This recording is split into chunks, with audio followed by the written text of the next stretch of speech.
বাসরাতে বউ আবদার করে বলল, এই বর, আমাকে এক্ষুনি বিরিয়ানি এনে দাও। আমি বউয়ের কথা শুনে কিছুটা অবাক হলাম, কেননা কিছুক্ষণ আগে আমার বউ পেট পুরি খেয়েছে আর এখন বলছে ক্ষুধা লাগছে। আমি বললাম, দেখো আজ তো আমাদের বাসর রাত, আর তুমি তো একটু আগেই খেয়েছো, সকাল হোক তারপর না হয় খেও।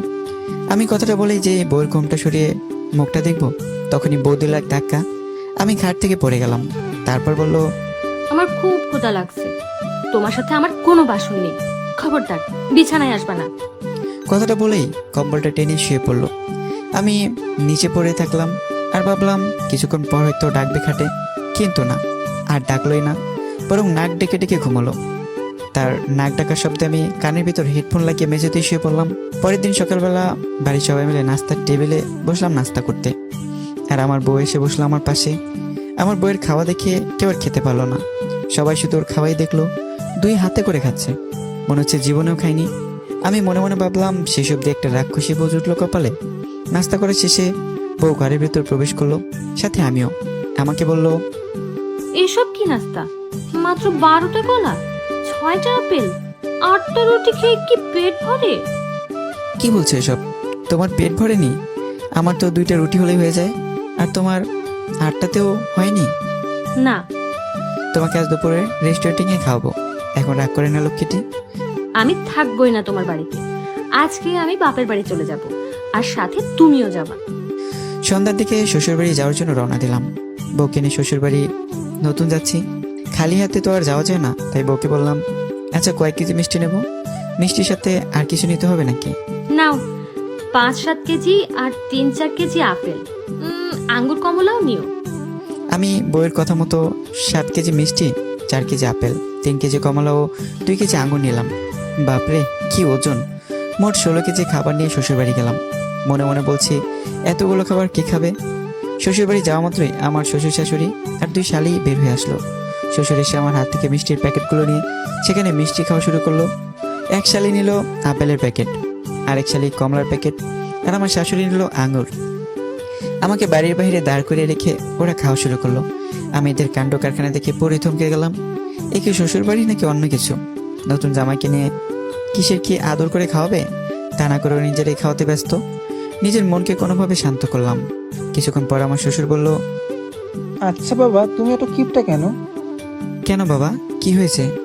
নতুন শ্বশুরবাড়ি এসেছো, কিন্তু এত কম খাবার নিয়ে এসেছো কেন? টাকা পয়সা কি হাতে নেই নাকি? বাবা, আপনার মেয়ে এই পরিমাণ নিতে বলেছে, তাই আমি নিয়েছি। আমার কথাটা বলা শেষ আর আমার বউ বলে উঠলো, কি? আমি তোমাকে এই পরিমাণ নিতে বলেছি? আমি না বললাম একটু বেশি বেশি করে নাও? আমার তো কোনো কথাই শুনলা না, মাত্র 7 কেজি মিষ্টি নিয়ে। আমি আর আমার বউয়ের কথায় রিপ্লাই করিনি, কারণ রিপ্লাই করলে না জানি আরো কত কিছু বলে।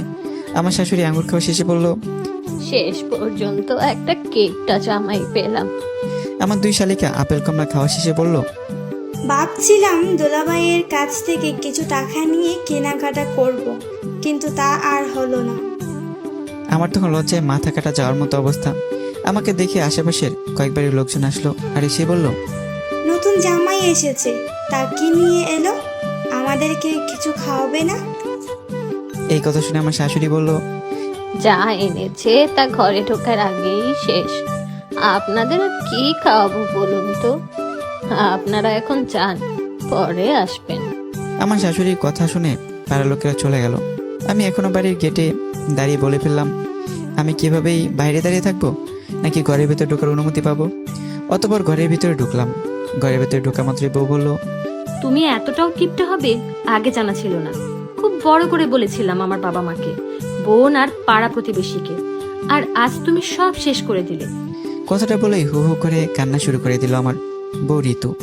আমি কি বলে সান্ত্বনা দিব তা জানি না, চুপ করে খাটে শুয়ে পড়লাম আর কপাল চাপড়াতে চাপড়াতে বলছি, শেষ পর্যন্ত এমন বউ জুটলো আমার কপালে।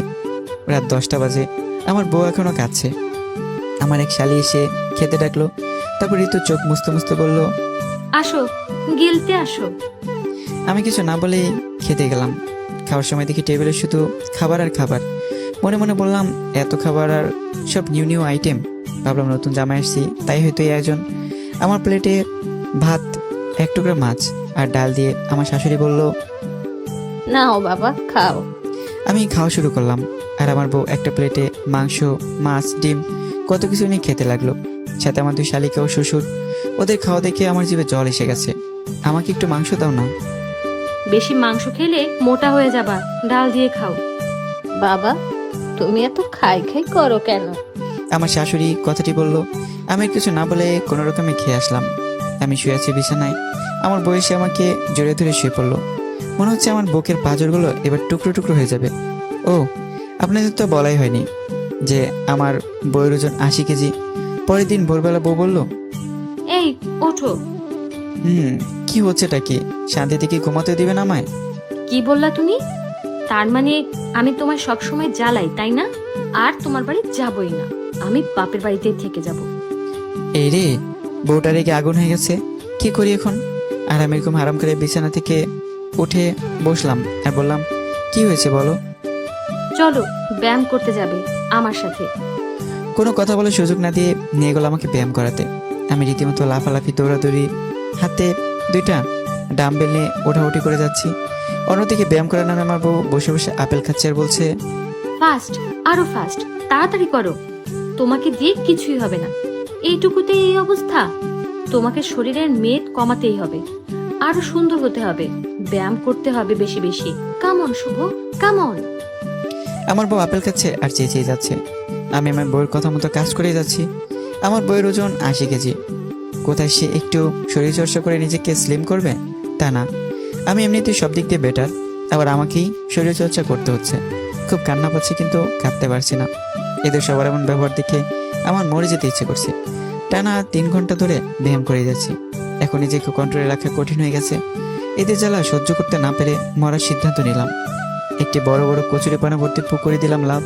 মরে যাবো আজ, এমন অত্যাচারে মরে যাওয়াই ভালো। আমি পানির উপর মাথা তুললাম। কচুরিপানায় আমার মুখও দেখা যাচ্ছে না। আমার বউ আর 2 শালি শ্বশুর সেই পুকুর পাড়ে চিৎকার চেঁচামেচি শুরু করে দিল। আমি মনে মনে খুব খুশি হলাম আর বললাম, দেখ কেমন লাগে, আমাকে শুধু জ্বালানো তাই না, এবার ঠেলা বোঝো। বউ চেঁচিয়ে বলছে, ওগো তুমি কই গেলা? ফিরে আসো, আমি আর ব্যায়াম করতে বলবো না তোমাকে। আমি মুসকে মুসকে হাসছি আর মজা নিচ্ছি। সবাই কান্নাকাটি শুরু করে দিয়েছে। আমার বউ আবার বলে উঠলো, ওগো ওই পুকুরে যে মানুষ খেকো মাছ আছে, তোমাকে যে ছিঁড়ে ছিঁড়ে খাবে, তোমার হাড়গোড় সব খেয়ে ফেলবে। তুমি মরো, তাতে আমার কোনো আপত্তি নেই, কিন্তু তুমি মরলে যে তোমার লাশটাই আর খুঁজে পাবো না, তখন তোমার বাবার কাছে কি উত্তর দেবো আমি? আমি মুসকে মুসকে হাসছিলাম, কিন্তু বউয়ের কথা শুনে বুক ফেটে কান্না পাচ্ছে। আমি মরাতে কিছু যায় আসে না বউয়ের। আমার লাশটা পাবে না, সেখানে আসে যায়। আমার উপর শরীরটা কেঁপে উঠলো। এই পুকুরে যদি সত্যি মানুষ কেউ মাছ থাকে, তাহলে তো আমি শেষ। মরার ইচ্ছে নিমিশে শেষ হয়ে গেল। পুকুর থেকে উঠে আসলাম। উঠে আসা মাত্রই আমার বউ আমার শাড়ির কলার চেপে বলছে, খুব মরার ইচ্ছে হয়েছে তাই না? আজ তোকে আমি মেরেই ফেলবো। আমি কথা বলার ভাষা হারিয়ে ফেলেছি। বউয়ের কথা শুনে বউটা রেখে একদম অগ্নিকুণ্ড হয়ে গেছে। তারপর আবার বলে উঠলো, বাবা, আমাদের কাঠ কাটার কুড়ালটা নিয়ে আসো তো, আজ এই শয়তানটাকে কুপিয়ে হত্যা করবো। আমি কিছু না বলে দবাস করে মাটিতে লুটিয়ে পড়লাম। মনে হচ্ছে জ্ঞান হারিয়ে ফেলেছি। জ্ঞান যেন আর না ফিরে, তাহলে আর রক্ষা হবে না আমার।